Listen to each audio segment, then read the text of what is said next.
다들 옷을 안 입었는데 이렇게 아무렇지 않다니 이건 좀 아닌 것 같은데? 얼마 전 영국 방송국의 미녀 PD가 한국에 왔다고 합니다. 한국에 와서 취재를 하다가 방문한 곳에서 수많은 한국인들이 옷을 입지 않고 돌아다니는 광경을 보고 큰 충격에 빠졌다고 하는데요. 하지만 이내 그곳에 매료되어 떠나기 싫어졌다고 하네요. 대체 무슨 사연일까요? 오늘의 사연 시작합니다. 안녕하세요. 저는 영국의 BBC 방송국에서 PD로 일하고 있는 커스틴이라고 합니다. 저희는 세계의 음식 문화를 조명하는 다큐멘터리를 제작 중인데요. 영국 사회에 깊이 침투한 한국의 음식, K푸드가 빠질 수 없지 않겠어요?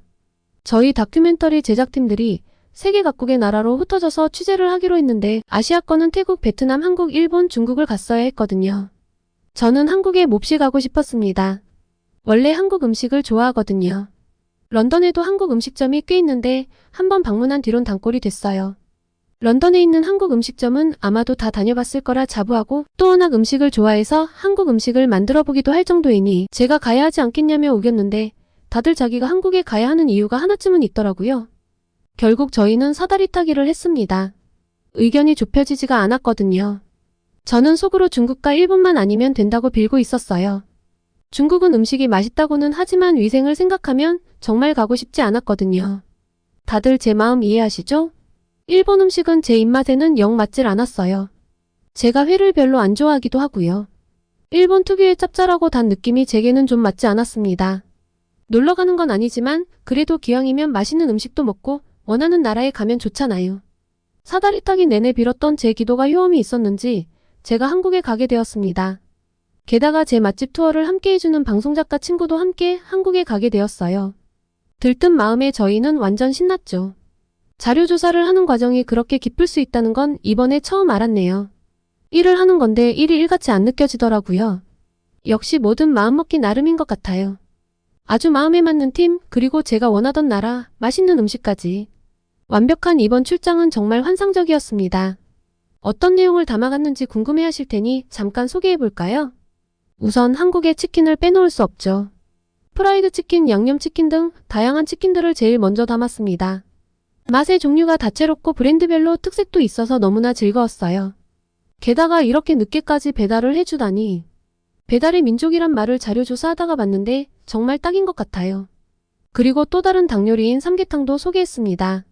사실 닭 한 마리가 진한 양념 없이 국물에 빠져있는 모습이 조금 생소하게 보일 수 있지만 여름에 한국인들이 꼭 먹는 보양식이라는 점에서 빼놓을 수 없었죠.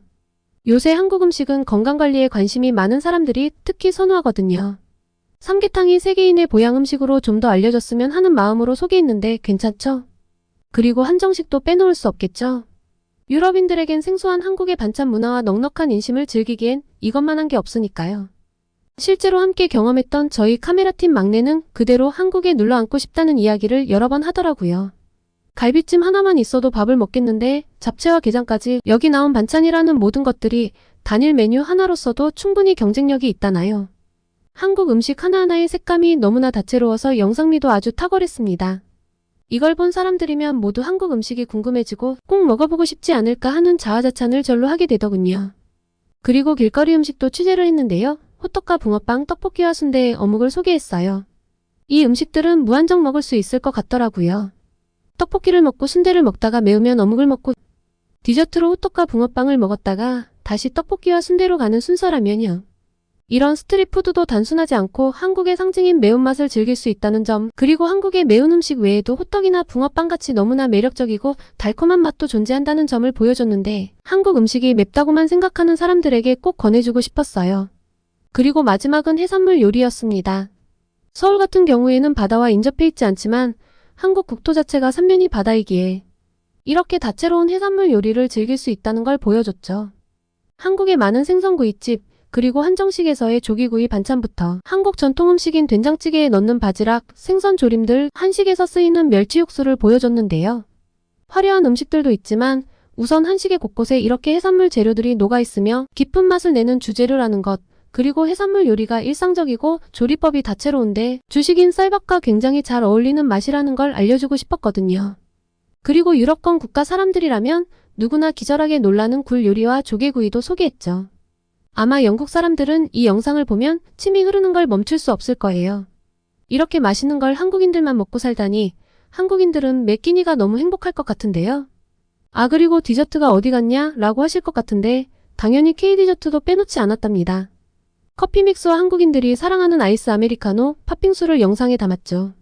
영국 인스턴트 커피는 정말 맛이 없는데 한국 커피 믹스는 모든 영국인들이 꼭 한번 맛봤으면 하는 아이템입니다. 커피가루에 프림, 설탕이 먼저 섞여 있는 것이 좀 생소한 모양새이긴 하나 이 달콤함에 빠지면 아무도 못 벗어날 거예요. 그리고 K디저트의 활용점정은 팥빙수였어요. 추운 겨울인데도 팥빙수를 전문으로 파는 곳이 있어 신기했는데 안에 들어가서 더 놀랐죠.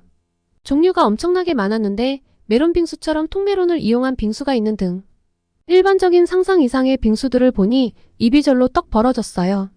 세계의 음식 문화가 아니라 한국의 음식 문화 하나만 가지고도 5편은 찍어낼 수 있을 정도로 분량이 점점 많아졌는데 직접 와서 보니 멈출 수가 없더라고요.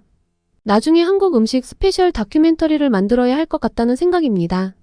그런데 매일같이 돌아다니다 보니 좋아하는 나라에서의 출장이긴 하지만 좀 지치더라고요. 한국의 길거리 모습도 담기 위해 저희가 택시를 이용하기보다는 가급적 도보로 걸어다니며 촬영을 했거든요.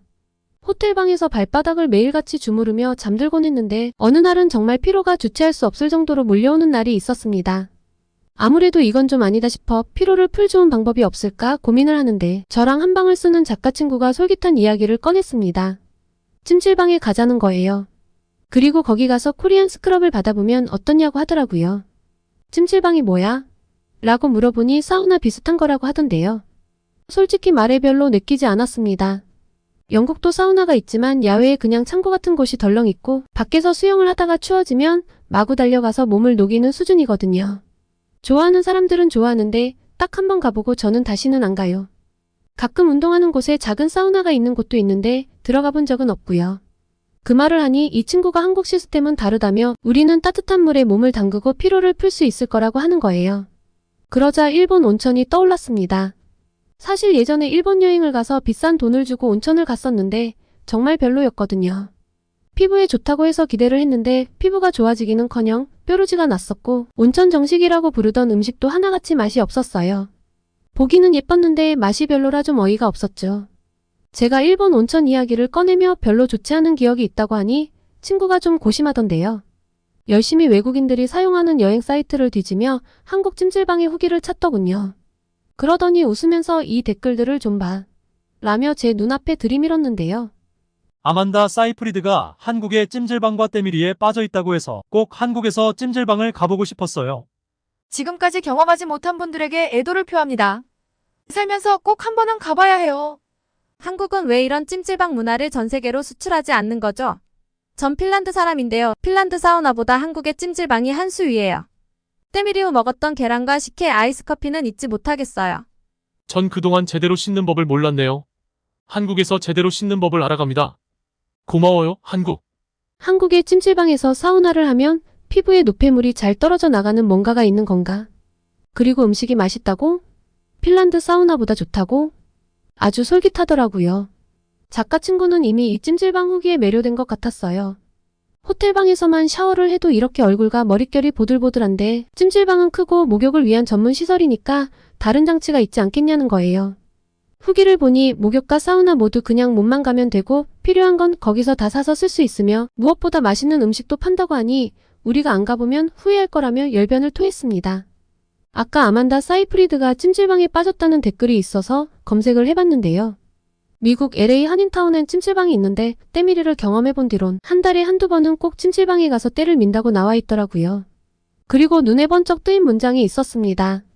아만다는 한국인들 피부 좋은 게 때를 밀어서 그런 거라고 생각한다는 거예요. 사실 한국 길거리에서든 음식점에서든 어디에서나 마주친 한국인들은 피부가 참 좋았어요. 어린 친구뿐만 아니라 연세가 좀 있는 분들도요. 서울에 와서 씻을 때마다 속으로 이런 물을 쓰니까 피부가 그렇게 좋지 라는 생각을 하며 나도 여기서 오래 살면 피부가 완전 맨질맨질 광이 날까? 라고 생각했는데 때밀이가 광채나는 피부의 비밀이라니 할리우드 연예인이 괜히 받을 리 없잖아요? 이런 건 해줘야죠. 당장 가자 코리안 스크럽 받으러. 호기롭게 찾아간 찜질방은 시작부터 놀라웠습니다. 아만다 기사에는 LA 한인타운 찜질방 사용료가 평일은 하나 7만원, 주말 9만원이라고 했는데요. 한국은 엄청나게 싸더라고요. 15,000원에 입장을 하는데 4층에 지하층까지 5개 층이 전부 다 찜질방 건물이었습니다. 뭔가 엄청난 기운이 느껴지는데 요금도 저렴하다니 이때부터 두근거리기 시작했죠. 대체 안에서 어떤 일이 일어나길래 이렇게 5층짜리 건물이 필요한 걸까? 옷과 라커룸 키를 받아들고 여자 탈의실로 간 저는 문화 충격에 그대로 굳어버렸습니다. 엄청나게 큰 탈의실 안에서 많은 사람들이 거리낌 없이 나체로 웃고 떠들며 옷을 갈아입고 머리를 말리고 그냥 앉아서 쉬고 있었어요. 이렇게 모두가 나체로 쉬는 건가? 줬던 옷은 뭐지? 하고 얼떨떨해 있는데 외국인들이 머뭇거리는 걸 보니 관리자분으로 보이는 아주머니께서 저희 라커를 확인해 주시더라고요. 영국에서는 이렇게 많은 인원이 다 같이 라커룸에서 누드로 있는 건 본 적이 없어요. 샤워실을 이용해도 모두 칸막이가 있는 곳에서 최대한 몸을 보여주지 않고 나가고 헬스센터 같은 곳에서 라커룸을 이용하더라도 빨리빨리 갈아입고 나가지 이렇게 옷을 입고 있는 게 더 이상하게 느껴질 정도로 모두가 아무렇지 않게 누드 상태인 것은 정말 견딜 수 없이 이상했습니다. 지금이라도 돌아갈까 했는데 친구가 이야기하더라고요. 우리 한국에서 해본 것 중 후회스러운 거 하나도 없었잖아. 일단 경험해보자. 이렇게 누드로 찜질방을 계속 쓰는 건 아니야. 목욕탕에 가서 몸을 불리고 세신을 받고 그리고 찜질방으로 이동하는 거거든. 날 믿어, 커스틴. 그래, 여기까지 왔는데 그냥 돌아가긴 아쉽지. 한국에서 취재하는 내내 한국인의 선택은 틀린 적이 없기에 한국을 믿고 저도 옷을 훌러덩 벗었습니다. 친구와 나란히 바라보는데 절로 웃음이 터지더라고요. 이 친구와 꽤 친하긴 하지만 이렇게 생닭 같은 상태로 서로를 바라본 적은 없었거든요. 한국의 여성들과 함께 단체 나체쇼를 하는 기분으로 목욕탕에 입장했습니다. 뿌옇게 수증기가 가득한 곳에 모두 왁자지껄하고 유쾌한 얼굴로 목욕을 하고 있더라고요. 그리고 한켠에 있는 하얀 베드를 보았습니다. 우리 저기에서 세신을 받는 거지? 아만다 사이프리드가 푹 빠졌다는 때밀이를 곧 경험하게 된다니 떨리더군요. 안내받기로는 목욕탕에서 푹 몸을 불려야 한다고 해서 최대한 숨을 크게 쉬며 푹 담그고 있었습니다. 아, 그런데 쉽지 않았어요. 영국에 있는 사우나도 이렇게 뜨겁지 않은데 한국의 목욕탕과 사우나는 엄청난 온도더군요. 이런 숨막힘을 견뎌야 피부가 좋아지나? 한국 사람들 정말 강하구나 란 생각만 가득했습니다. 인내의 시간이 지나고 저와 친구는 수줍게 세신사분 앞에 섰습니다. 뭔가 저절로 겸손해지더라고요. 이렇게 완전히 벗고 침대에 누워본 적이 언제더라? 하지만 머뭇거림도 잠시 세신사분이 유쾌하게 오케이, 스타트를 외치셨고 제가 예스라고 다 외치기도 전에 시작이 되었습니다. 물을 끼얹고 비누칠을 알맞게 하고 양손을 호쾌하게 이용해서 온몸 구석구석을 쓱싹쓱싹 밀어주는데 민망함은 온데간데 없고 어느샌가 즐기고 있더라고요. 그리고 좀 민망하지만 제가 그동안 제대로 씻고 살아온 게 맞는지 자아성찰의 시간을 가지게 되었습니다. 맹세컨대 전 절대 더럽지 않아요. 스파나 일반 목욕 제품들을 이용해 스크럽은 꾸준히 해왔는데 말이죠. 한국에서의 때밀이는 차원이 다른 신세계였어요. 옆 침대에 자리한 친구도 지금 충격을 받고 있겠지 싶어 말을 걸어보고 싶었는데 말을 걸 틈은 없었어요. 하지만 말하지 않아도 알겠더군요. 연신 읍스 읍스만 하는데 누가 들어도 마음에서 우러나오는 감탄사였으니까요. 그리고 사실 친구를 살필 겨를이 없었습니다. 저는 세신사님의 가이드에 따라 옆으로, 앞으로, 뒤로 몸을 뒤집어야 했으니까요. 빠른 손, 알맞은 강도, 그리고 절도 있는 동작과 신속함. 자신의 실력에 자신감이 있기 때문에 괜찮냐, 시원하냐 등의 컨디션 체크 따위는 하지 않는 거침없는 질주는 생소했지만 정말 매력적이었어요. 분명 이 목욕탕 안은 더운데 정말 시원했습니다. 머리를 감겨주시는 것까지 정말 완벽했죠. 그 어떤 5성급 호텔의 스파보다 더 나은 환상적인 두피 마사지였습니다. 그리고 다 끝났다며 제 등을 가볍게 찰싹 터치해주시는 것으로 코리안 스크럼, 아니 목욕탕에서의 종합 예술이 마무리되었죠. 친구와 저는 말없이 목욕탕 문을 밀고 나온 뒤 눈을 마주쳤습니다. 그리고 엄지손가락을 올렸어요. 야, 이건 정말 끝내준다. 한국에서 한 경험 중 가장 판타스틱해. 전 세계에서 탑이야 여긴. 보통 스파라고 하면 오일을 바르고 마사지를 한다거나 스크럽을 한다고 해도 제품을 이용한 마사지에 가까운데 이건 한 번도 경험한 적 없는 스크럽이었어요. 살이 어찌나 보드라워졌는지 이래서 할리우드 여배우가 빠졌구나 싶었습니다. 친구는 하나 더 남았다며 지체할 시간이 없다고 했어요. 한국인들처럼 부드러워졌으니 이젠 찜질방 문화를 즐겨야 한다고요. 찜질방 안에서 입어야 한다는 옷을 입고 또 다른 탐험을 하러 나섰습니다. 놀이동산이 건물 안에 들어와 있네. 우리 뭘 해야 하는 거야? 정말 엄청났습니다. 따뜻한 방이든 시원한 곳이든 다들 편히 누워있고 간식을 먹는데 많은 사람들이 너무나 편안한 모습이었어요. 저에게 사실 바닥에 이렇게 누워있는 건 너무 어색했어요. 영국은 그냥 신발을 신고 집안에서도 돌아다니거든요. 뭐 가풍에 따라 다른데 안에서 실내용 슬리퍼를 신는다고 해도 장을 봤는데 무거우면 일단 외출용 신발을 신고 집 안에 들어가 짐을 내려놓고 다시 슬리퍼를 갈아 신곤 해요. 한국 분들은 경악하실 텐데 그냥 저희는 평생을 그러고 살아서 그게 가장 일반적이거든요. 집에 바닥이 더러워 누워본 적이 없는 저희는 또다시 어색함에 멈칫거렸는데 우선 조심스럽게 엉덩이를 대보았습니다. 영국과는 다른 아주 깨끗함, 그리고 한 번도 경험해보지 못한 바닥의 따뜻함. 아주 좋았어요. 주위를 둘러보니 아이들을 위한 오락기계도 있고 매점과 식당도 있었어요. 역시 한국인들은 다르다니까요. 이 안에서 모든 걸 해결하게 해준 편리성이라니. 게다가 친구 말대로 먹거리도 풍부했죠. 식당에서는 삼겹살을 팔고 숯가마에 고구마 감자도 구워 먹을 수 있었어요. 제 코를 찌른 건 고구마 냄새였습니다. 처음엔 누가 설탕을 많이 넣어 빵을 구워내는 줄 알았어요. 한국인들이라면 찜질방 안에 빵집이 있다 해도 놀랄 건 아니니까요. 그런데 물어보니 고구마라는 거예요. 고구마가 이런 단냄새가 풍긴다고? 영국의 고구마는 찌면 물이 줄줄 흘러요. 속살은 귤색에 가까운 주황색인데 맛이 거의 없습니다. 한국은 어떤 마법을 쓰길래 이렇게 단내가 날까 싶어서 어떤 양념을 하냐고 물어봤어요. 꿀에 재든가 설탕을 잔뜩 뿌리거나 했을 거란 생각이었죠. 그런데 아주머니께서 막 웃더니 그냥 굽는다는 거예요. 궁금해서 군고구마를 주문했는데 정말 그냥 고구마를 호일에 싸서 넣어주시더라고요. 다 익기까지 설레는 얼굴로 쪼그리고 앉아 있었는데 저희가 외국인인 걸 보시고 옆에 아주머니께서 도와주셨어요.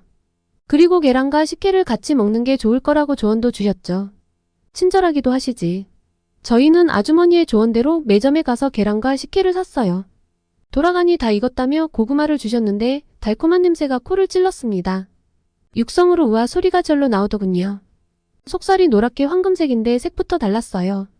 맛보고는 기절을 해버렸죠. 계란의 탱글함과 식혜의 조화도 끝내줬고요. 이걸 영상으로 못 담아간다면 말도 안 되지 않나요? 저의 강력한 주장으로 저희 다큐팀은 한국을 떠나기 전 한국 찜질방에서의 음식까지 담아갈 수 있었습니다. 아주 뿌듯한 마음으로 귀국을 했는데 지금은 다시 새신을 받고 싶어서 미치겠어요. 영국에도 하루빨리 한국식 찜질방, 목욕탕이 들어왔으면 좋겠네요. 혹시 있는데 제가 못 찾는 거라면 알려주시겠어요? 지금은 씻어도 씻은 것 같지가 않네요. 한국은 일본에 비하면 한참 발전해야 하는 나라 아닌가요? 굳이 한국에 갈 필요는 없을 것 같은데요.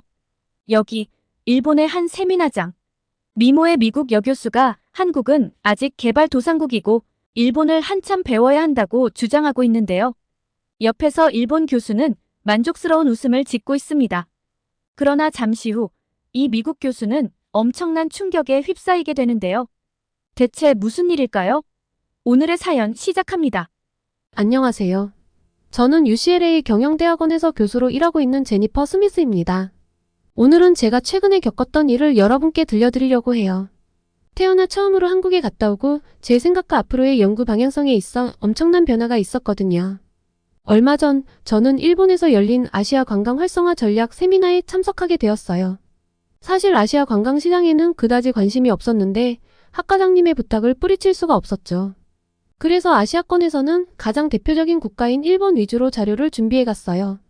세미나장에 도착해서 발표 자료를 준비하고 있는데 일본 도쿄대학교에서 온 토시히로 나카무라 교수가 다가오더라고요. 미국에서 이미 만나본 적이 있는 분이라 반갑게 이야기를 나눴죠. 그런데 나카무라 교수가 갑자기 한국 이야기를 꺼내는 거예요. 그는 일본 내 한국어 안내판을 없애야 한다고 주장하면서 다수의 사람들이 알지도 못하는 한국어를 사용해 안내판을 세우는 것에 불만을 표하더라고요. 영어면 몰라. 한국은 아직 개발도상국 수준이어서 일본이 특별히 배려할 필요가 없다는 거였어요. 순간 그게 무슨 말도 안 되는 소리야? 라는 생각이 들었지만 그의 의견에 동조하는 척했죠. 사실 저도 한국에 대해 잘 몰랐고 선진국인 일본에 비하면 한국은 좀 낙후되었을 거라고 막연히 생각했거든요. 제 차례가 되어 발표를 시작했어요. 저는 아시아 국가들의 관광산업 현황을 분석하면서 자연스럽게 한국 이야기를 꺼냈죠. 그리고 아시아 국가들이 안내판을 설치할 때에는 영어나 중국어 위주가 좋겠다고 했어요. 일본은 한국어 표지판이 있다는데 이건 다수의 사용자를 배려하지 못한 것이라며 이야기를 이어갔죠. 앞에서는 나카무라 교수가 만족스럽게 웃고 있었습니다. 그런데 그때 청중석에서 날카로운 지적이 나왔어요. 한국관광공사에서 온 김민식 차장이었죠.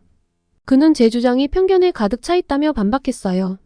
그리고 한국의 관광 인프라가 발전을 해서 외국인 관광객들도 많이 찾고 또 한국의 경제 성장에 따라 한국인들도 외국에 많이 나가기 때문에 한국어 안내판들이 꼭 필요하다고 했습니다.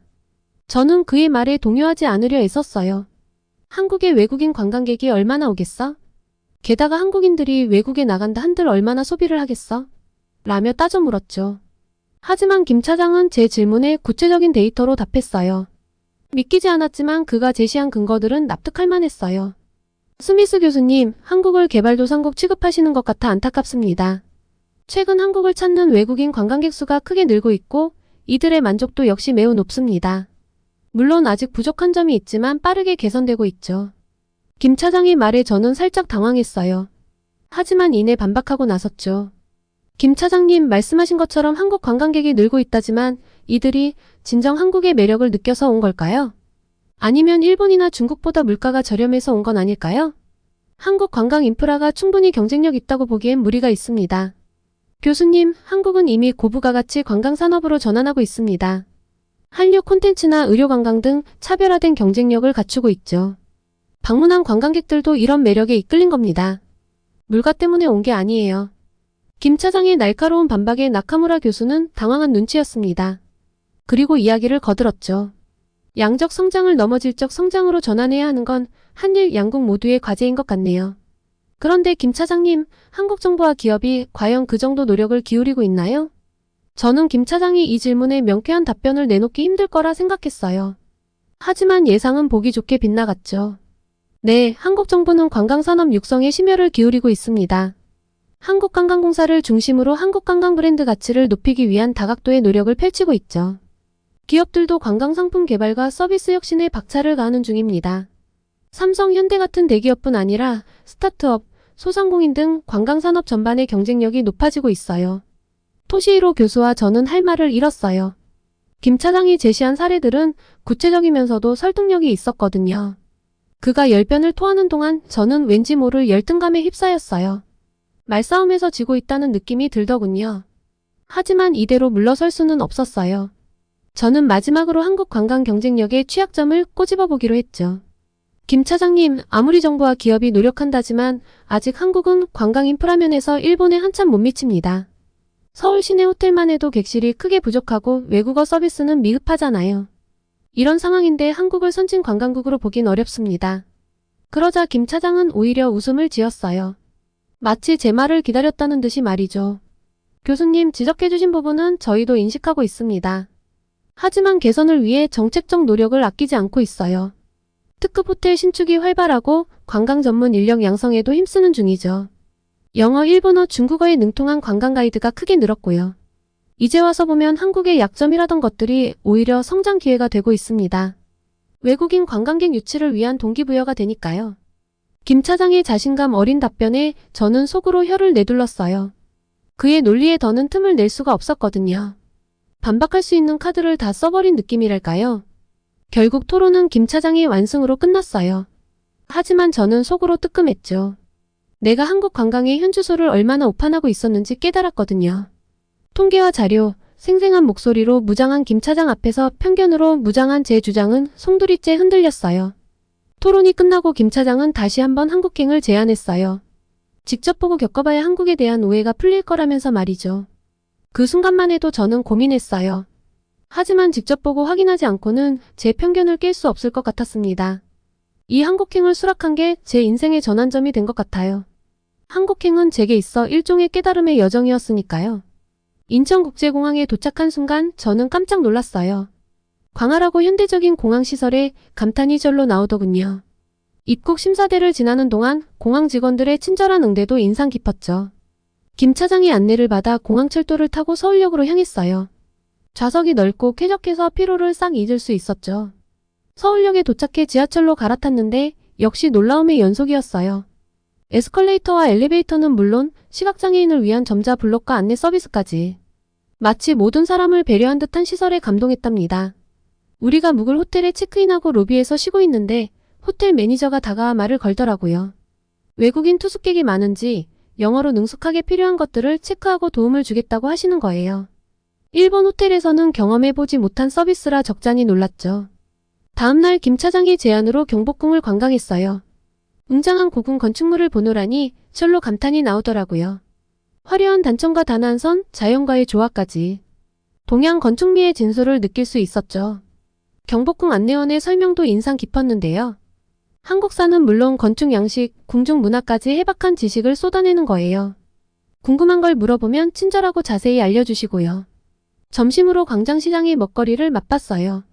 김 차장이 이것저것 시켜주는데 하나같이 맛있더라고요. 떡볶이, 순대, 만두 같은 길거리 음식부터 갈비찜, 해물탕 같은 한국 전통 음식까지. 매콤 달콤 짭짤한 한국 음식의 매력에 흠뻑 빠졌죠. 사장님들의 인심도 후했는데요. 음식을 많이 드시라며 서비스로 곁들여 주시는 거예요. 오후에는 김 차장이 삼성동 코엑스몰로 안내했어요. 지하에 있는 쇼핑몰이라곤 하지만 그 규모가 어마어마하더라고요. 백화점, 면세점, 영화관, 아쿠아리움, 서점, 식당 가등 없는 게 없었죠. 한 곳에서 쇼핑과 엔터테인먼트를 동시에 즐길 수 있다니 놀라울 따름이었어요. 매장 직원들도 외국인 손님 응대에 익숙해 보였고요. 김 차장의 배려로 저녁에는 한강 유람선에 올랐어요. 선상에서 바라본 서울 야경은 정말 환상적이었어요. 강변을 수놓은 고층 빌딩들, 밝게 빛나는 다리와 공원들. 야경 투어가 있다는 걸 처음 알았는데 서울만의 색다른 매력을 느낄 수 있었죠. 호텔로 돌아오는 길 토시히로 교수가 중얼거렸어요. 서울이 이토록 아름답고 활기차다니. 정말 몰랐던 모습이야. 저 역시 하루 종일 받은 감동과 충격을 떠올리며 고개를 끄덕였죠. 불과 며칠 전만 해도 상상도 못했던 광경들이었으니까요.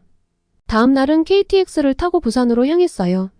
김 차장이 한국의 2대 도시이자 대표 항구도시라며 꼭 가보라고 추천하더라고요. KTX에 올라 창밖으로 펼쳐지는 한국의 산하를 감상하는데 토시히로 교수가 감탄했어요. 야, 제니퍼. 저 산세 좀 봐. 정말 아름답지 않아? 마치 한 폭의 동양화 같아. 부산에 도착해서는 해운대 해수욕장부터 갔는데 에메랄드빛 바다와 하얀 백사장이 저희를 맞이했어요. 갈매기들이 유유히 비행하고 파도 소리가 귓가에 울려 퍼지는 광경이 평화롭더라고요. 저는 한국에도 이런 휴양지가 있다는 걸 처음 알게 됐죠. 오후에는 감천문화마을로 이동했어요. 과거 부산의 대표 달동네였던 곳이 재생 프로젝트를 통해 예술마을로 탈바꿈했다고 해요. 알록달록 색색의 집들과 벽화 곳곳에 자리한 갤러리와 공방. 마을 전체가 거대한 미술관 같았죠. 김 차장은 주민들이 주도한 도시재생의 성공 사례라며 자랑스러워했어요. 마지막 날에는 경주로 가서 역사유적지를 둘러봤어요. 불국사, 석굴암, 첨성대 등 신라 천년의 순결을 느낄 수 있는 곳들이었죠. 가이드의 설명을 들으며 한국의 찬란했던 고대사를 엿볼 수 있었어요. 토시히로 교수는 일본 사찰과의 공통점과 차이점을 얘기하면서 감탄을 아끼지 않더라고요. 경주를 둘러보고 김 차장이 우리를 불국사 인근의 한 식당으로 안내했어요. 한정식이라면서 정갈하게 차려진 음식들을 설명해 주는데 입맛을 다시는 게 따로 없었죠. 식사를 하면서 김 차장이 물었어요. 한국에 대한 인상이 조금은 달라지셨나요? 저는 밥을 한 숟갈 뜨고 감사의 마음을 담아 말했죠. 김 차장님, 3박 4일 동안 정말 값진 경험을 했어요. 제 편견이 얼마나 근거 없고 어리석은 것이었는지 깨달았고 한국의 아름다움과 역동성에 흠뻑 매료되었죠. 이 자리를 빌려 그간의 오해에 대해 진심으로 사과드립니다. 김 차장은 어깨를 으쓱하며 웃었어요. 괜찮아요. 이제라도 한국에 대해 바르게 안 것만으로도 저는 기쁩니다. 앞으로도 한국과 좋은 인연 이어가시길 바라겠습니다. 토시히로 교수 역시 고개를 끄덕이며 화답했죠. 공항으로 가는 버스 안에서 저는 지난 나날을 되새겨봤어요. 불과 나흘 만에 한나라에 대한 제 인식이 이토록 송두리째 뒤바뀌다니. 경이로운 경험이었죠. 그동안 편견에 사로잡혀 놓쳤던 것들이 너무나 아쉬웠고 앞으로는 좀 더 열린 마음으로 세상을 바라보려 다짐했답니다. 저는 창밖으로 스쳐 지나가는 서울의 풍경을 눈에 담으며 생각했죠. 한국에 대해 참 많이 몰랐구나. 하지만 이제부터라도 이 나라가 가진 매력과 저력을 세계에 알리는 데 앞장서야겠다고요. 김민식 차장과의 만남 그리고 한국에서의 나날이 저에겐 커다란 깨달음이자 전환점이 되었답니다. 이렇게 짧은 일정을 마무리하려고 하니 아쉽다는 생각이 들었습니다. 한국을 좀 더 알고 싶었어요. 한국의 IT 기술 발전상도 확인해보면 좋을 것이라는 미국인들의 추천이 많았습니다. 검색 끝에 판교 테크노밸리를 찾았어요. 실리콘밸리를 연상케 하는 첨단 기술의 메카라고 하더라고요. 김 차장님에게 신뢰를 무릅쓰고 판교도 가보면 안 되겠냐고 했죠. 친절한 김 차장님은 흔쾌히 허락을 해주었습니다. 차에서 내려 테크노밸리에 들어서는 순간 저는 미래 도시에 온 듯한 느낌을 받았어요. 유리창으로 둘러싸인 고층 건물들, 녹지와 조화를 이룬 환경 친화적 설계까지. 마치 영화 속 미래 도시를 연상케 했죠. 우리가 향한 곳은 카카오 본사였어요. 한국의 대표 메신저 앱 카카오톡을 만든 IT 공룡이죠. 로비에 들어서자 앱 속 캐릭터 조형물들이 방문객을 반기더라고요. 밝고 경쾌한 분위기가 인상적이었죠. 회의실에 들어가니 카카오의 첨단 기술을 체험할 수 있는 부스들이 준비되어 있었어요. VR 기기를 착용하고 가상현실을 체험하는가 하면 증강현실 게임도 즐겨봤죠. 특히 카카오 미니라는 AI 스피커가 신기했는데요. 말을 걸면 자연스럽게 대화를 이어가면서 정보를 찾아주더라고요. 마치 영화 그녀의 사만다를 연상케 했죠. 김 차장의 설명에 따르면 카카오는 단순한 메신저 앱을 넘어 모바일 결제, 금융, 콘텐츠 사업 등으로 영역을 확장하고 있다고 해요. 카카오톡 하나로 택시를 부르고 음식을 주문하고 쇼핑까지 할 수 있으니 놀라울 따름이었죠. 다음으로 방문한 곳은 네이버 본사였어요. 한국의 대표 포털 사이트를 운영하는 IT 대기업이죠. 녹음이 우거진 사옥 앞마당에 들어서자 마치 공원에 온 듯한 평온함이 밀려왔어요. 로비 한편에는 거대한 책장과 서점이 있어서 독특한 느낌을 주더라고요. 회의실에 모인 네이버 관계자들은 자율주행차, 로봇, 인공지능 등 미래 기술에 대한 비전을 열정적으로 설명했어요. 특히 파파고라는 AI 통번역 앱이 인상 깊었는데요. 50여 개 언어를 실시간으로 번역해준다니 놀라울 따름이었죠. 저는 파파고 앱으로 한국어로 말을 걸어봤는데 영어로 술술 통역되는 게 마치 마법 같았어요. 토시히로 교수도 연신 놀라워하며 말했죠.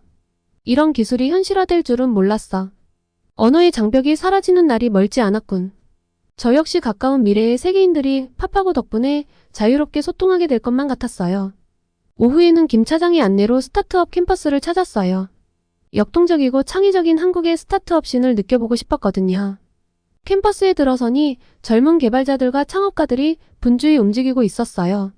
공유 오피스, 코워킹 스페이스, 휴게실 등 개방적이고 자유로운 분위기가 인상적이었죠. 우연히 만난 한 스타트업 대표는 20대 초반의 젊은 청년이었는데요.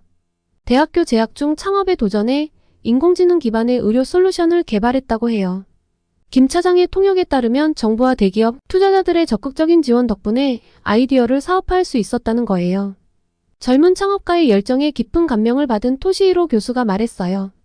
한국의 미래가 밝구나. 이런 젊은이들이 세상을 바꿔나갈 테니 말이야. 저 역시 스타트업 캠퍼스를 거닐며 한국 미래의 희망을 엿본 기분이었죠.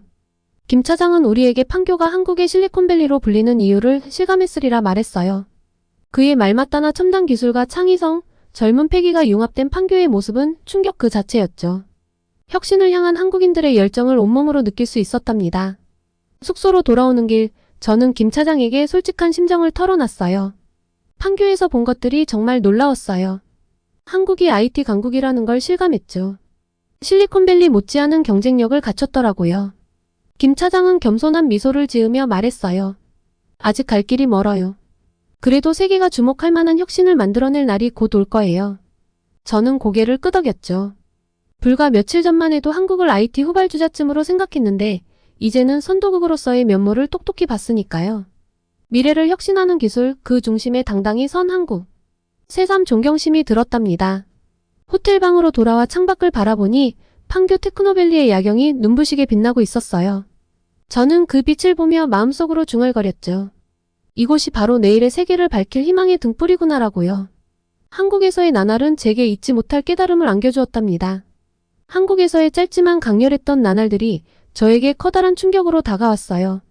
그동안 편견과 무지에 사로잡혀 한국을 바라봤던 제 자신이 부끄러웠죠.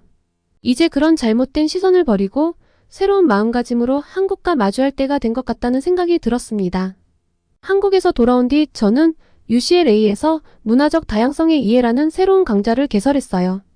한국에서의 경험을 학생들과 공유하고 문화 간 소통의 중요성을 가르치고 싶었거든요. 한국뿐만 아니라 세계 각국의 문화를 이해하고 존중하는 글로벌 리더를 양성하는 게 제 목표예요. 강의실에서 저는 학생들에게 이렇게 말했죠. 여러분, 저는 최근에 한국에 다녀왔습니다. 그리고 그곳에서 정말 소중한 깨달음을 얻었죠. 바로 문화적 다양성을 인정하고 포용하는 자세가 얼마나 중요한지를 절실히 느꼈습니다. 다름을 인정할 때 비로소 우리는 성장할 수 있어요. 학생들은 눈을 반짝이며 한국에서의 제 경험담에 귀를 기울였어요. 진솔한 경험을 나누는 게 학생들의 마음을 열 수 있다는 걸 깨달았죠. 앞으로도 한국에서 배운 교훈을 강단에서 학생들과 공유할 생각이에요. 강의를 마치고 연구실로 돌아오니 반가운 메일 한 통이 저를 기다리고 있었어요. 바로 김민식 차장에게서 온 메일이었죠. 내용인즉 한국에서의 경험을 바탕으로 한미 문화교류 프로그램을 만들어 보면 어떻겠냐는 제안이에요. 한국의 학생들과 UCLA 학생들이 서로 방문하며 교류하는 거죠. 반가운 마음에 벅차올라 그 자리에서 답장을 썼어요. 김 차장님, 정말 멋진 제안이에요. 당장 우리 대학 차원에서 프로그램을 추진해 보겠습니다. 이런 교류야말로 양국 간 우호 증진에 큰 도움이 될 거예요. 꼭 성사시켜보죠. 며칠 후 연구실로 놀라운 소식이 날아들었어요. 제가 한국 여행 후 쓴 에세이가 UCLA 공식 블로그에 실린 거예요. 편견을 깨고 문화적 다양성의 가치를 깨달은 경험담을 담은 글이었죠. 학교 측에서는 이 글을 본 많은 학생들과 교직원들이 공감과 감동을 표했다며 앞으로도 이런 글을 기고해달라고 하더군요. 덕분에 캠퍼스에서 저는 유명 인사가 되어버렸어요. 한국에서 겪은 에피소드로 인사치레를 대신하게 됐죠. 한 학생은 이렇게 말하더라고요. 교수님 덕분에 한국이 보고 싶어졌어요. 방학 때 꼭 가보려고요. 그 말을 들으니 뿌듯함이 밀려왔어요. 학기 말 토시히로 교수에게서 연락이 왔어요. 일본에서 한국학 세미나를 열 테니 발표자로 초청하고 싶다는 거예요. 주제는 새로운 한국을 만나다였죠. 주저없이 수락의 뜻을 밝혔어요. 이런 자리야말로 제가 한국에서 얻은 통찰을 나눌 절호의 기회잖아요. 세미나장에 도착해보니 각국에서 온 한국 전문가들로 북적였어요. 저는 단상에 올라 한국에서의 배움과 깨달음을 진솔하게 털어놨죠. 강연이 끝나자 청중들은 기립박수를 보내주었어요. 많은 이들이 제 발표에 공감했다며 따뜻한 악수를 건네왔죠. 토시히로 교수는 이렇게 말하더라고요. 제니퍼, 참으로 훌륭한 발표였어요. 당신의 경험이 한국학계에 신선한 바람을 불어넣었죠. 돌이켜보면 한국에서 얻은 깨달음이 저 자신은 물론 주변 사람들에게까지 긍정적인 영향을 끼치고 있더라고요. 한국에서 돌아온 지도 어느덧 1년이 흘렀네요. 제 삶의 이정표가 된 소중한 경험이었죠. 지금도 책상 위에는 김민식 차장이 선물해준 전통 놀이개가 걸려 있답니다. 마음이 흔들릴 때면 그 놀이개를 바라보며 한국에서의 나날을 되새겨요. 그러면 어김없이 마음이 다잡히곤 하죠. 앞으로도 한국과의 인연을 소중히 간직할 생각이에요. 그 인연이 한미 양국은 물론 전 세계인들에게 문화적 다양성의 가치를 일깨우는 계기가 되기를 바라요. 한국이 가진 역동성과 잠재력, 그리고 포용의 정신을 널리 알리는데 제 역할이 있다면 더 바랄 나위 없겠죠. 이제 저에게 한국은 가깝고도 먼 나라가 아니에요. 제 인생을 송두리째 바꿔놓은 스승이자 평생 함께할 동반자와도 같죠. 앞으로 펼쳐질 한국과의 동행이 벌써부터 설레고 기대돼요. 한국에서의 추억을 가슴에 품고 오늘도 힘차게 하루를 시작해봅니다. 이 사연을 들어주신 한국분들도 모두 행복하고 힘찬 하루를 보내시길 바랍니다. 오늘은 다큐멘터리 제작을 위해 한국을 찾은 영국 PD의 사연, 그리고 한국이 개발도상국이라고 알았던 미국 교수의 사연을 전달해드렸습니다. 오늘의 사연 어떠셨나요? 오늘의 사연이 마음에 드셨다면 구독과 좋아요를 눌러주세요. 여러분의 구독과 좋아요는 계속해서 좋은 사연을 소개할 수 있는 힘이 됩니다. 이상 감동저장소였습니다.